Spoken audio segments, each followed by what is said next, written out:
2017ஆம் ஆண்டு என்னால் இது போன்ற ஒரு தீர்மானம் கொண்டு வரப்பட்டதை எண்ணி நான் அன்றைக்கு வருந்தினேன் என்று என் உரையில பதிவு செய்திருக்கிறேன்.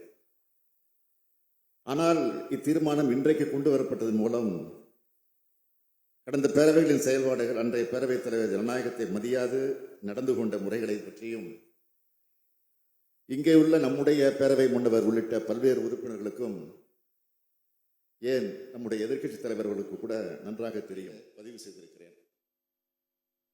ஆனால் இத்தீர்மானம் இன்றைக்கு கொண்டு வரப்பட்டதன் மூலம் கடந்த பேரவைகளின் செயல்பாடுகள், அன்றைய பேரவைத் தலைவர் ஜனநாயகத்தை மதியாது நடந்து கொண்ட முறைகளை பற்றியும், இங்கே உள்ள நம்முடைய பேரவை முன்னவர் உள்ளிட்ட பல்வேறு உறுப்பினர்களுக்கும், ஏன் நம்முடைய எதிர்க்கட்சித் தலைவர்களுக்கு கூட நன்றாக தெரியும். நான் மீண்டும் அதை சொல்ல விரும்பவில்லை. இந்த அவையில் உறுப்பினராக இருந்திருக்கிறார். அப்பொழுது நான் ஊரக வளர்ச்சி மற்றும் உள்ளாட்சித்துறை அமைச்சராக பணியாற்றி இருக்கிறேன். அப்போதிலிருந்து எனக்கு அவரை நன்றாக தெரியும். மாண்புமிகு பேரவைத் தலைவர் ஜனநாயக கொள்கைகளில் மிகுந்த ஈடுபாடு கொண்டவர். மற்றவர்கள் மனம் வருந்தாத அளவில் தன்னுடைய நடவடிக்கைகளை அமைத்துக் கொள்பவர்.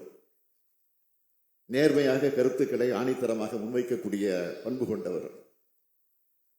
அவரது நடுநிலையோடு நிற்கக்கூடிய நேர்மை திறனும், அனைவரிடமும் சிரித்த முகத்தோடு பழகக்கூடிய பாங்கும் என்னை கவர்ந்த காரணத்தால் தான் அவரை இப்பதவிக்கு நான் முன்மொழிந்தேன்.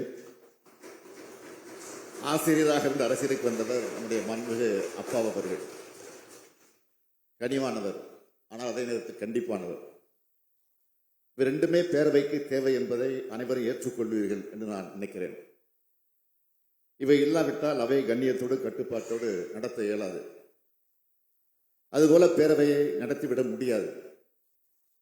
இந்த அவையில் என்னுடைய தலையீடோ அல்லது அமைச்சர்களின் தலையீடோ பேரவை நடவடிக்கை இல்லாத வகையில்தான் பேரவைத் தலைவர் அவர்கள், மாண்புமிகு அப்பா அவர்கள் நடந்து வருகிறார்கள்.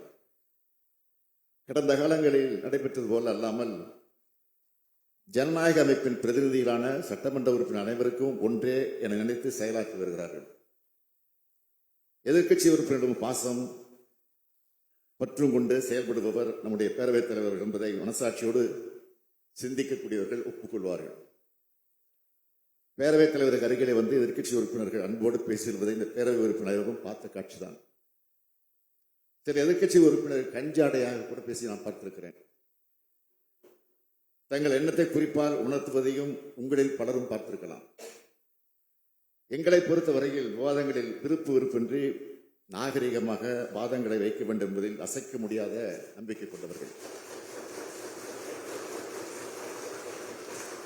23/3/2017 அன்று அன்றைக்கு இந்த அவையில் நான் பேசியதை எண்ணி பார்க்கிறேன்.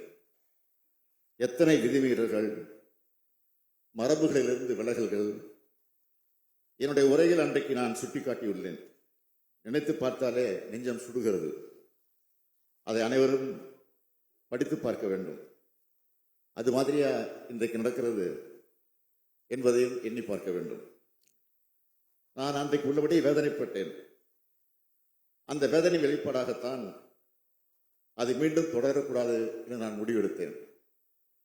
இந்த அவையில் அது மாதிரி நிகழ்வுகள், விதிமீறல், ஜனநாயகத்தை புறந்தள்ளும் மரபு மீறல்கள் எதுவும் நிகழக்கூடாது என்பதில் முதலமைச்சராக பொறுப்பேற்றவுடன் நான் காட்டிய உறுதி, திரு அப்பா அவர்களிடம் பொறுப்பை ஒப்படைக்க செய்து அவர்களும் முழுமையாக அதனை உணர்ந்து பேரவைத் தலைவராக தன்னுடைய பணியை மிக சிறப்பாக செய்து வருகிறார். அனைவரையும் ஒரே கண்ணோட்டத்தோடு பார்த்து செயலாற்றுகிறார்.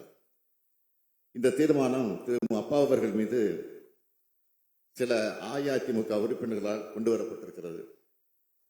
இதையொட்டி அவர்கள் வைத்த வாதங்களில் உண்மைக்கு மாறான செய்திகள் உள்ள காரணத்தால் அதனை மறுத்து விளக்கத்தை எடுத்து வைத்து பேரவைத் தலைவரின் நடுநிலையை பறைசாற்ற வேண்டிய கட்டுப்பாடு, கடமை, பொறுப்பு முதலமைச்சருக்கும் உள்ளது. இங்கே உள்ள அனைத்து உறுப்பினர்களுக்கும் உள்ளது.